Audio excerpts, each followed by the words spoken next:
बची खुची जमीन को भी मिट्टी में मिलाने का समय आ गया है।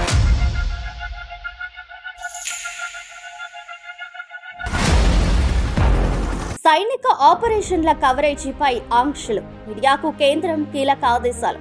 సైనిక భద్రతా ఆపరేషన్లపై మీడియా రిపోర్టింగ్కు మార్గదర్శకాలు, ప్రత్యక్ష ప్రసారాలు, సున్నిత ప్రాంతాల దృశ్యాలు నిషేధం.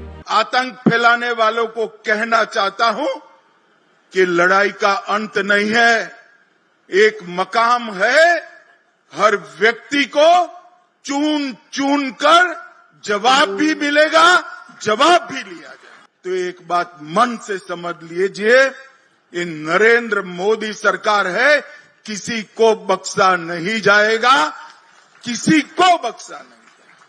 इस देश की इंच इंच भूमि पर से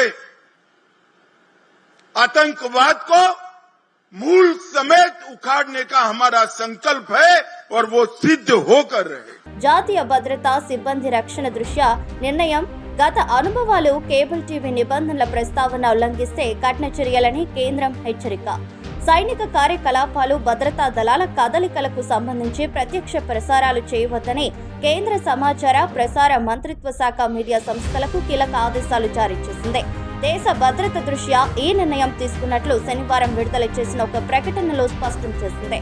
టీవీ ఛానళ్లు, వార్తా సంస్థలు, డిజిటల్ ప్లాట్ఫామ్లు, సోషల్ మీడియా వినియోగదారులు సహా అందరూ రక్షణ, భద్రత సిబ్బందిత అంశాలపై వార్తలు ఇచ్చేటప్పుడు అత్యంత బాధ్యతాయుతంగా వ్యవహరించాలని, ప్రస్తుత చట్టాలు, నిబంధనలను ఖచ్చితంగా పాటించాలని సూచించింది. ముఖ్యంగా సైనిక చర్యలు జరుగుతున్నప్పుడు ప్రత్యక్ష దృశ్యాలను ప్రసారం చేయడం, సున్నిత ప్రాంతాల నుంచి లైవ్ రిపోర్టింగ్ ఇవ్వడం, వర్గాల సమాచారం పేరుతో వివరాలు వెల్లడించడం వంటివి చేయరాదని స్పష్టం చేసింది.